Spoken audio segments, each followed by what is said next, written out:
Hello everybody, welcome back to my channel.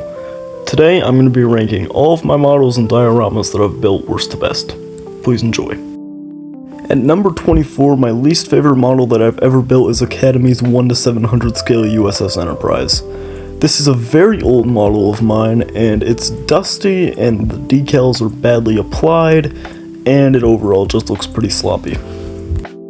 At number 23, another aircraft carrier is Hasegawa's, is that how you pronounce it, 1:700 IJ Akagi. It suffers from similar issues as the Enterprise, but half of it isn't even painted. At number 22 is going to be Tamiya's 1:700 IJ Akagi. Now this is actually a pretty good kit, from what I could tell, but I built this when I was like 12, so it didn't turn out very well.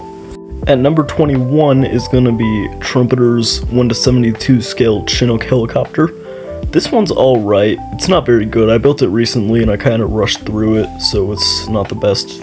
My main complaint with this is the paint job. It looks very sloppy and badly applied. Number 20 is one of my most recent models, that is Tamiya's 1:35 M113 APC. This is another good model that I feel like I just rushed through and made it a little too dusty. Number 19 is my most recent diorama. That would be the Christmas one that I have a full video on that you should definitely watch. I think the contrast between some of the snow, dirt, and the path is too abrupt and doesn't blend in well. So I might remaster it in a future video, we'll have to see. Number 18 is going to be Airfix's 1:600 HMS Hood. This one's fine, it's just very mediocre overall. Number 17 is going to be Airfix's Chinook, in the same scale as the Trumpeter one. This one I like a lot more. I think I did a pretty good job with the weathering, and the decals are also nicely weathered in my opinion. Number 16 is going to be Tamiya's 1:700 USS Missouri. I think I definitely put a lot more detail into the painting on this one, although it is only really two colors. Otherwise it just looks pretty flat. At number 15 is going to be Rebel's 1:48 SPD-3 Dauntless. Typically I don't really like Rebel kits, but I think this one turned out fine because I was like 11 when I made it, I think. Number 14 is going to be Tamiya's 1:700 USS Hornet. The camouflage is pretty good on it, although you can't really tell from the picture. And I personally think I did a good job on the assembly. Number 13 is going to be Rebel's 1:48 B-25. This one's also pretty good. I put a lot of effort into the interior, probably more so than the exterior, and that's probably why it's ranked so high. Number 12 is going to be Tamiya's 1:700 USS Yorktown. I like this kit a lot. All of the Yorktown class Tamiya models are relatively similar in their build, but this one is probably my best work aircraft carrier wise. Number 11 is going to be this 1:100 scale Saint Chamond that I painted. It's 3D printed, I don't know who made it, but yeah. Number 10 is going to be Tamiya's 1:700 USS Indianapolis.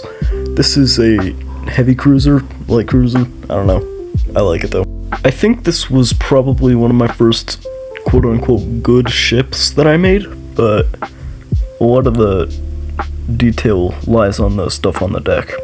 Number 9 is going to be Airfix's 1:72nd F4F Wildcat. This is probably one of my earliest good planes, but there's another one that probably gives it a run for its money.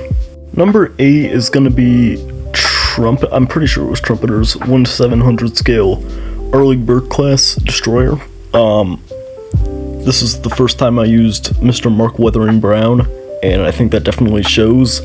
But otherwise I think it's pretty good. Number 7 is the Trumpeter 1:72 Abrams tank. I like this model a lot. I think the weathering's pretty good. I've definitely gotten better at desert weathering stuff, so that shows on the underbelly of this. You can't really see it in the picture though, unfortunately. Number 6 is Academy's P-51 C Mustang. I believe it's the C variant. Academy has really hit or miss kits, and I think this one's fine at best. My work on the canopy is not too good, but otherwise I think it turned out pretty well for being completely brush painted. Starting off the top 5, I have Italy's 1-72 UH-1B.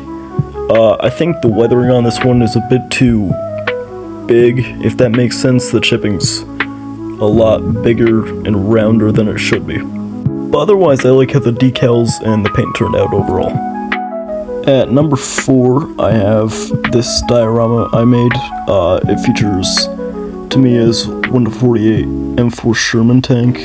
It's supposed to take place during the Battle of the Bulge. I personally really like this one.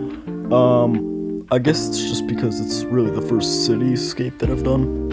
We are now entering the top 3. So at number 3, I'm gonna have Italy's 1-48 UH-1D. I put a lot of effort into the interior on this, specifically the control panel or dashboard or whatever you want to call it. I personally think it turned out pretty well. However, there is a noticeable lack of paint at the top of the rotors. For number 2, I have this other diorama I made with some US Marines chilling at an airbase around their helicopter. I really like this. It was the first time I used AK Terrain's concrete, and I think it turned out just fine. And for our number 1 spot, I'm gonna have my 1-72 Omaha Beach D-Day diorama. I've continuously gone back and added to this and improved on it over the few months that I've had it, and I personally think it's probably my best work. Well, I think that's gonna do it for today's video. Hope you enjoyed. Make sure to like, leave a comment, and subscribe, and have a good day.